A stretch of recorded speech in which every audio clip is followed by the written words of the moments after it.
जब भी चुनाव आया, अलग विदर्भ राज्य का जो मुद्दा है वो गरमाया। जी, आज हम बात करेंगे अलग विदर्भ राज्य की, जिसकी मांग सदियों पुरानी है और तब से चलती आ रही है। हमारे साथ आज अलग विदर्भ राज्य के लिए जो बात करने वाले हैं, हमारे साथ है सरदार जगदीश सिंह, जो आम आदमी पार्टी के कार्यकर्ता है। जी, आज आपसे हम ये पूछना चाहेंगे कि जो अलग विदर्भ राज्य है, अगर ये अलग होता है तो क्या जनता को इसमें फायदा है या नुकसान है? अलग विदर्भ की मांग लगभग 1925 से चली आ रही है। अंग्रेजों के काल से शुरुआत हुई है इसकी, और ये बहुत पुरानी मांग है, बहुत पुराना आंदोलन है। काफ़ी सारे लोग इसके अंदर में आंदोलन कर चुके। हाल ही में विदर्भ राज्य के लिए अनशन पे बैठे थे चटप साहब, उनकी पूरी टीम पूरे गांव-गांव में घूमा, उन्होंने सब कुछ लोगों के साथ बात की। उन्होंने यहाँ पर अभी अनशन तोड़ा 1 तारीख को। लड़ाई शुरू है।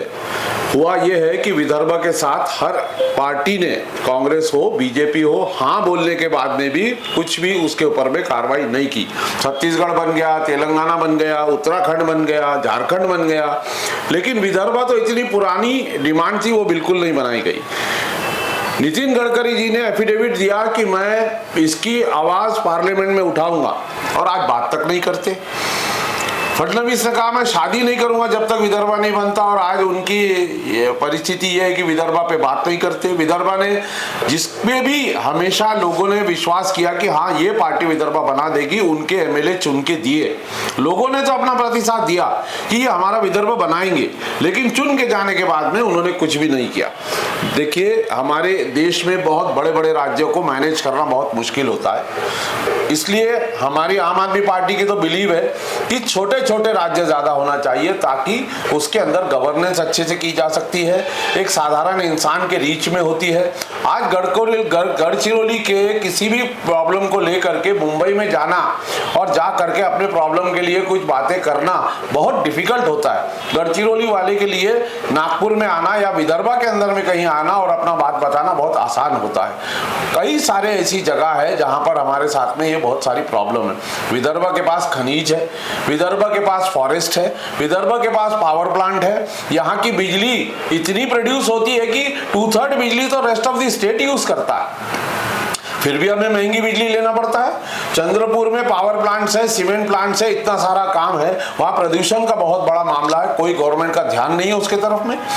नागपुर में कुराड़ी के अंदर में जाइए, आप मानकापुर साइड जाइए, वहाँ जाइए, वहाँ पर जाने के बाद में ये प्रॉब्लम ऐसा हो गया है कि वहाँ पर आज डस्ट जो होती है वो डस्ट वहाँ पर आज फैली हुई है। उनको कोई परवाह नहीं है कि ये एनवायरमेंट का क्या प्रॉब्लम हो रहा है। ये सब प्रॉब्लम एड्रेस करने के लिए किसान की आत्महत्या सबसे ज्यादा यवतमाल में होती है, विदर्भा में होती है। पिछले 10 महीने में 300 किसान अपनी आत्महत्या करके मर गए हैं। उनका प्रॉब्लम सॉल्व नहीं किया जा रहा है। गवर्नमेंट की तरफ से स्कीम्स अनाउंस होती है, सब अनाउंस होता है। छोटा राज्य बनाएंगे तभी हमारा प्रगति होगा। हमारे पास संसाधन है। श्रीनिवास खांडीवाले जी ने बजट तक बना के रखा है कि हमारी आमदनी कितनी होगी, हमें कितना खर्चा आएगा, हमारे को कितना उसके अंदर में प्रॉफिट होगा। हमारा विदर्भा का बजट उस लिहाज से प्लस में जाता है। अगर हम बात करें आम आदमी पार्टी की, तो आम आदमी पार्टी जो है वो छोटे राज्यों के समर्थन में है या नहीं? बिल्कुल समर्थन में है। आम आदमी पार्टी छोटे राज्य के समर्थन में ही है। हम चाहते हैं कि देश के अंदर में अच्छा साफ सुथरा गवर्नेंस हो, लोगों की सरकार के पास में सुनवाई होनी चाहिए, एक आम आदमी की सुनवाई होनी चाहिए, उसके हित में काम करनी चाहिए सरकारों ने। ये बड़ी बड़े स्टेट लेकर के बैठ करके बड़े बड़े यहाँ के जितने लीडर मुंबई में जाते हैं, वो विदर्भा क्या आप छोड़ दो, मराठवाड़ा तक को ध्यान भी नहीं देता है कोई कि यहाँ की कोई तरक्की हुई है कि नहीं हुई है। सब कुछ मुंबई लेके चला जाता है, सब कुछ वेस्टर्न महाराष्ट्र लेके चला जाता है। जहाँ की लीडरशिप स्ट्रांग होती है वहां पूरा बजट दे दिया जाता है। हम लोग सिर्फ रास्ता ही देखते रहते हैं। विदर्भ डेवलपमेंट काउंसिल बनाया था ना, क्या होता है, उसके चेयरमैन बदले कर दिए जाते हैं पॉलिटिकल चेंजेस के बाद में, पैसा नहीं दिया जाता, काम का क्या हो रहा है कुछ पता नहीं होता है। दुनिया भर के प्रॉब्लम्स के कारण हमारा विदर्भ डेवलपमेंट काउंसिल बनाने के बाद में भी क्या विदर्भ की जो तरक्की होनी चाहिए थी हुई है? बिल्कुल भी नहीं हुई है।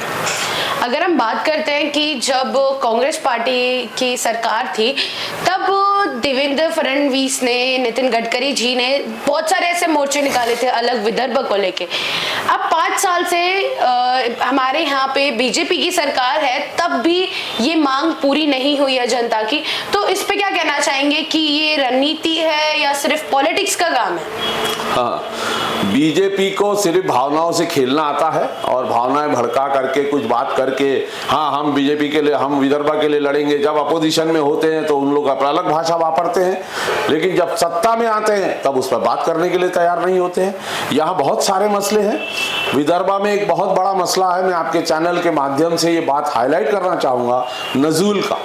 आज 70,000 केसेस उसके अंदर में फंसे पड़े हुए हैं। नजूल की जमीन के ऊपर में दुनिया ने, गवर्नमेंट ने इतना बड़ा टैक्स बढ़ा दी है।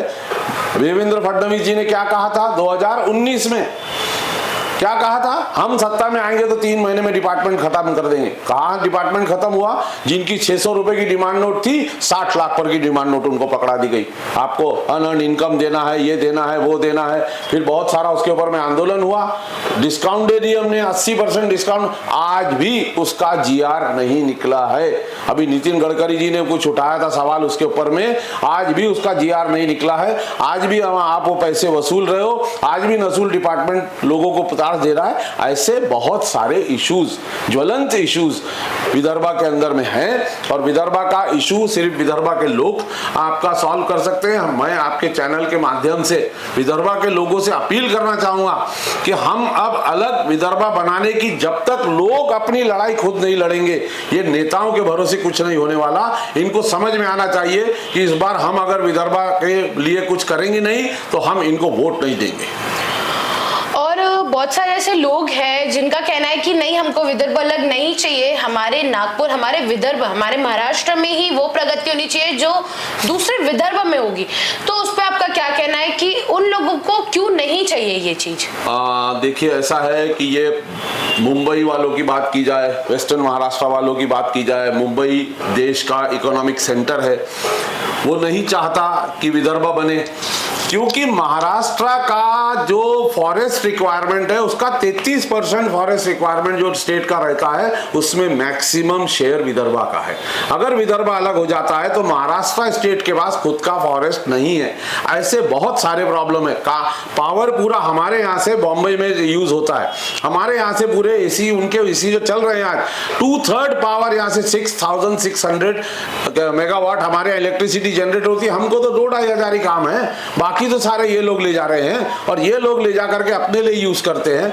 अगर ये चाहते ही नहीं विदर्भा बने, विदर्भा बनेगा तो इनको ये फैसिलिटीज कहां से मिलेगी? इनको ये दूसरे स्टेट से परचेस करना पड़ेगा। उनके सेल्फ इंटरेस्ट है, उनका एरिया प्रगति होना चाहिए, बाकी सब एरिया छोड़ दो। क्यों? क्योंकि यहाँ पे स्ट्रॉन्ग लीडरशिप नहीं है और यहाँ की जो लीडरशिप है वो लीडरशिप ऐसी है कि आज कुछ बोलती है, कल कुछ बोलती है, सिर्फ स्वार्थ के लिए काम चालू है। किसी को भी विदर्भ का दर्द अंदर में नहीं है। एक हमारे चटप साहब बोलो विदर्भा के लिए, विदर्भा राज्य आघाड़ी वाले इतना वो लोग प्रयास कर रहे हैं, लड़ रहे हैं, हम लोग भी उनके साथ में है लड़ाई के अंदर में, हमारा भी समर्थन है विदर्भा के साथ इसके अंदर में। दूसरा और 2-3 ग्रुप है जो विदर्भा के लिए लड़ रहे हैं, लेकिन कोई सुनवाई नहीं है। आज वो उनकी सुनवाई होती तो लोगों की, जन सामान्य की सुनवाई होती तो ये चीज अच्छी होती है। सिर्फ पॉलिटिक्स के लिए विदर्भा को ये यूज किया जाता है, चाहे वो कांग्रेस हो चाहे वो बीजेपी हो, ये बिल्कुल विदर्भा बनाना नहीं चाहते। और अब समय आ गया है कि विदर्भा के लोगों ने खड़े होकर के अपने राज्य की मांग पुरजोर ताकत से रखनी चाहिए ताकि हमारा विदर्भ बने और हम अपने तरक्की के रास्ते पर खुद का रास्ता चुन करके चलें। आज हम लोगों ने बात की सरदार जगदीश ने, जिनका यही कहना है कि ये जितनी भी है पॉलिटिक्स चल रही है, विदर्भ वासियों को एक्चुअल में विदर्भ अलग चाहिए। बट सरकार जब भी आती है अपनी सत्ता में तो वो अपनी जो प्रोमिसेस हैं वो भूल जाती है अक्सर ही। ऐसे ही बने रहिए महाराष्ट्र टीवी 24 के साथ। कैमरामैन प्रवीण के साथ मैं खुशबू परियानी।